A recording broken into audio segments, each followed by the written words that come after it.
সাড়া আমরা পাই কবিতায়, আর কবিতার হাত ধরে অনেকটা পথ যেতে যেতে আপনাদের পাই।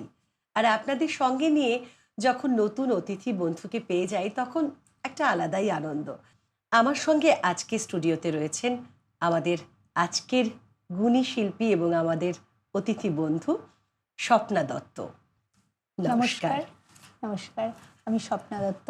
স্বাগত দিদি তোমাকে। কেমন আছো আগে বলো?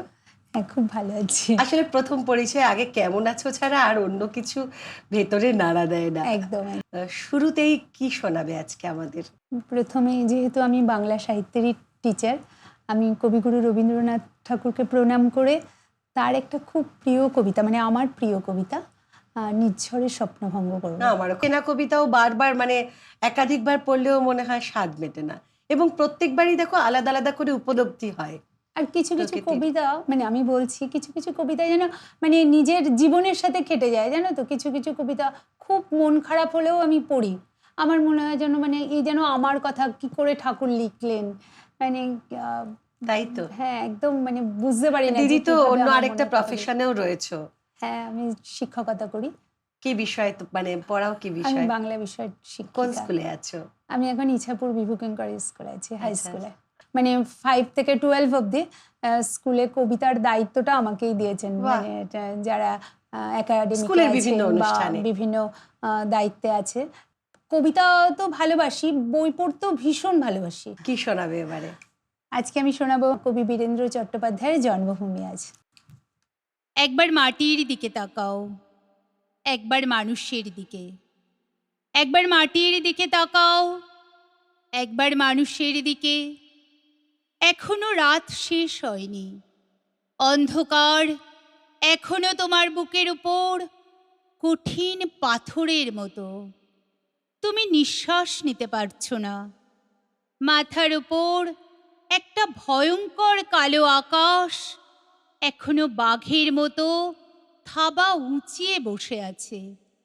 তুমি যেভাবে পারো এই পাথরটাকে সরিয়ে দাও, আর আকাশের ভয়ঙ্করকে শান্ত গলায় এই কথাটা জানিয়ে দাও, তুমি ভয় পাওনি। ভীষণ সুন্দর দুটো চেনা কবিতা শোনালে, কিন্তু চেনা ছন্দে নয়, তোমার ছন্দে শোনালে। কিভাবে কবিতা আস্তে আস্তে শুরু করলে চর্চাটা?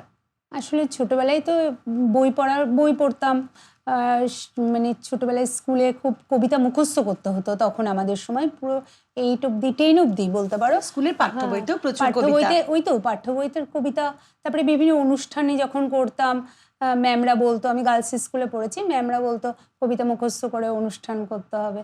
তারপরে আমি স্কুলে 3rd হতাম। তো এই যখন বার্ষিক ক্রীড়া প্রতিযোগিতার সময় ওই পুরস্কার নিতে হতো, তখন কবিতা বলতে হতো আমাদের সময়।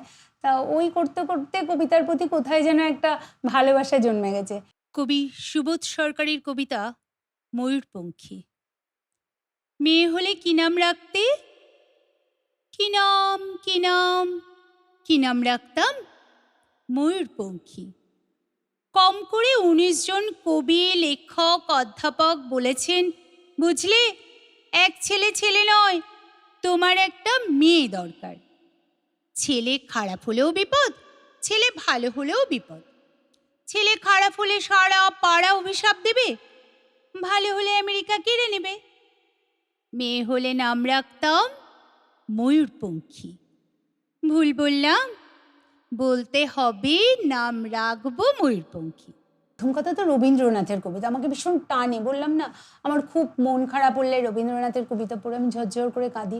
মনে হয় এই কথাগুলো তো আমার কথা বলছে, আমার কথা বলছে।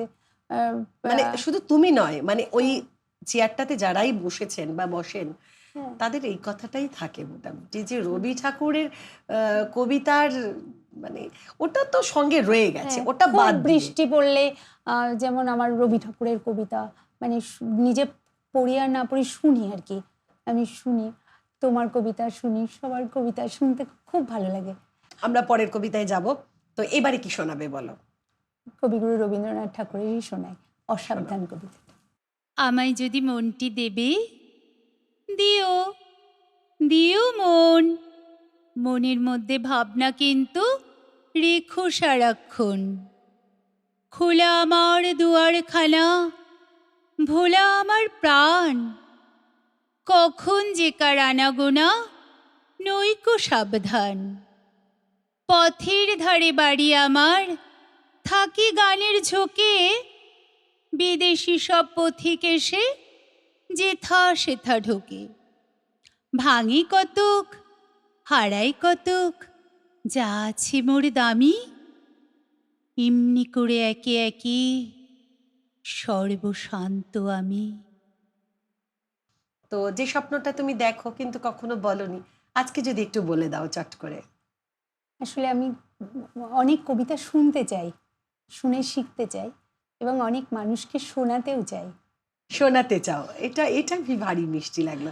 তা আমাদের কথা ও কবিতায় তোমার এই যে জার্নিটা, তোমার স্কুলের জার্নি তো রয়েছে, তোমার তো এটা প্রফেশন চলছে, তার সঙ্গে কবিতাটাও তোমার আস্তে আস্তে প্রফেশন হয়ে উঠুক। এবারে তোমার ঝুলি থেকে কি কবিতা রয়েছে শোনাবে আমাদের? আমি কবিগুরু রবীন্দ্রনাথ ঠাকুরের কবিতা শোনাবো, স্বপ্ন। ছোটবেলা থেকে স্বপ্ন কবিতাটা আমার খুব প্রিয় কবিতা।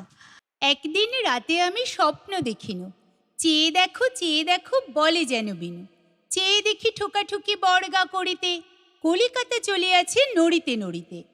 ইটে গড়া গন্ডার বাড়িগুলো সোজা, চলিয়াছে দোরদার জানালা দরজা। রাস্তা চলেছে যত অজগর সাপ, পিঠে তার ট্রাম গাড়ি পড়ে ধূপধাপ। দোকান বাজার সব নামে আর ওঠে, ছাদের গায়েতে ছাদ মরে মাথা কুটে। হাওড়ার ব্রিজ চলে মস্ত সে বিছে, হ্যারিসন রোড চলে তার পিছে পিছে। মনুমেন্টের দোল যেন খেপা হাতি, শূন্যে দুলায় সুর উঠিয়াছে মাতি। আমি না প্রথমে তুমি যখন বললে স্বপ্ন বলবো, আমি ভাবলাম কি রে বাবা, কোন কবিতা, আমি কি জানি না এটা। তারপর দেখলাম যেই তুমি শুরু করলে, আরে এ তো সেই একেবারে আমাদের ছোটবেলার চেনা কবিতা। তখন কিন্তু এইভাবে আমরা মানে অনুভব করতে শিখিনি বা পারিনি। এখন যতটা ভালো লাগলো, নতুন করে ভালো লাগালে তুমি কবিতাটাকে। আমি ভিক্ষা করে ফিরতেছিলেম গ্রামের পথে পথে, তুমি তখন চলেছিলে তোমার স্বর্ণরথে। অপূর্ব এক স্বপ্ন সম লাগতেছিল চক্ষে মম। কি বিচিত্র শোভা তোমার, কি বিচিত্র সাজ। আমি মনে ভাবতেছিলেম এ কোন মহারাজ। আজি শুভক্ষণে রাত পোহালো, ভেবেছিলেম তবে আজ আমারে দাঁড়ে দাঁড়ে ফিরতে নাহি হবে। বাহির হতে নাহি হতে কাহার দেখা পেলেম পথে। চলিতে রথ ধনধান্য ছড়াবে দুই ধারে। মুঠা মুঠা কুড়িয়ে নেব, নেব ভারে ভারে। 1. সাবস্ক্রাইব করুন, বেল বাটনে ক্লিক করুন।